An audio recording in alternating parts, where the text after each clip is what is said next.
अगर आप सीखना चाहते हैं कि टाइम शीट हम किस तरह से बनाएं या पे स्लिप हम किस तरह से बनाएं एक्सेल की शीट पे, तो इस वीडियो में आप बने रहिए। ये पे स्लिप है, इसको टाइम शीट भी कहते हैं और पे शीट भी कहते हैं। ये बनी बनाई आपको मिलेगी, मैं आप इसका लिंक जो है डिस्क्रिप्शन में डाल दूंगा। और इसको आप डुप्लीकेट या कॉपी ज़रूर कर लीजिएगा।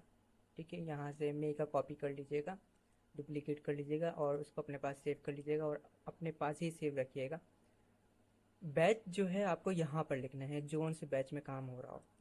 और ये सेव रखिएगा अपने पास, जब दूसरा बनेगा तो उसमें न्यू डाटा पुट कीजिएगा, इधर इसको डुप्लीकेट कर लीजिएगा, कॉपी पेस्ट कर लीजिएगा, ताकि आपके पास हिस्ट्री बने रहे आपके नाम की।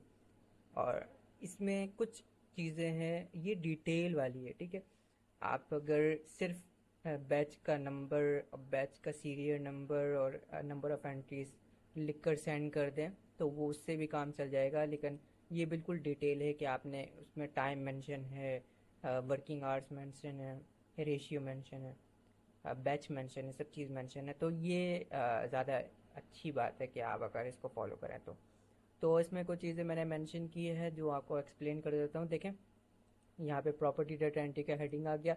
जो सा महीना चल रहा है वो आपको लिखना है, जो सा साल चल रहा है वो लिखना है। अब इधर आपको उस वो मंथ लिखना है। ठीक है, वो मंथ लिखना है, डेट डालनी है साथ में। ठीक है, और साल आएगा। ये है टाइम, वो सॉरी डेट। ठीक है, इधर आ गया डेट, वही वाला डेट आ जाएगा इधर। यहाँ पर टाइम है। अब आपने, अगर आपको फ़र्ज़ करें फॉर एग्जांपल आपको 500 एंट्रीज मिली, आपने 200 इस टाइम से इस टाइम तक की और 200 इस टाइम से इस टाइम तक की और 100 अलग टाइम में की। तो आप अलग तरीके से मेंशन कर सकते हैं कि टाइम आपको कैसे पता चलेगा। आप खुद नोट करेंगे अपना टाइम। हमारा पहले प्रोसेस होता था कि हम ग्रुप में लॉगिन जब डालते थे, जब हम काम शुरू करते थे, स्टार्ट करते थे, और जब काम से जा रहे होते थे, काम ख़त्म कर रहे होते थे, तो हम लॉग आउट डालते थे। तो उसमें हमें टाइम हमें ज़्यादा आसानी से पता चल जाता था। लेकिन बहुत सारे लोग लॉग इन लॉग आउट नहीं डाल रहे आजकल।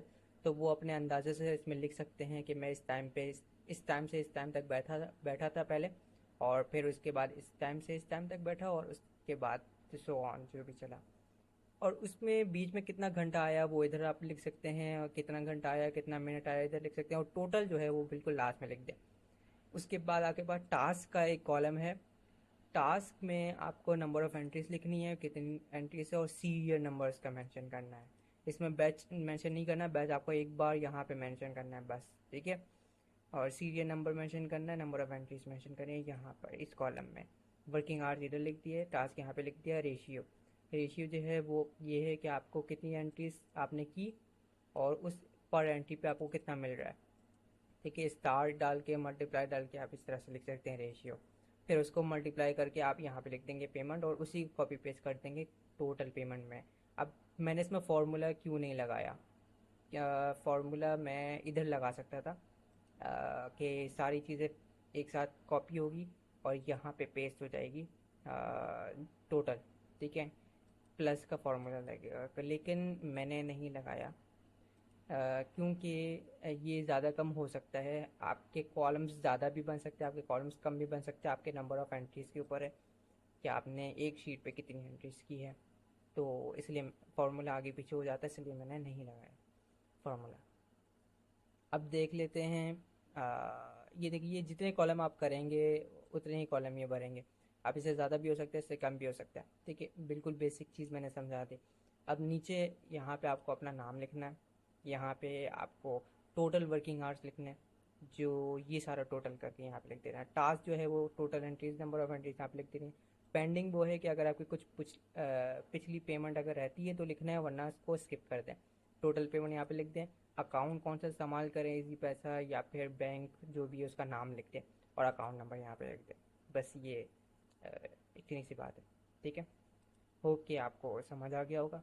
कोई सवाल हो तो आप मुझे कमेंट करके सवाल कर सकते हैं, और इसको कॉपी ज़रूर कर लीजिएगा। Thank you.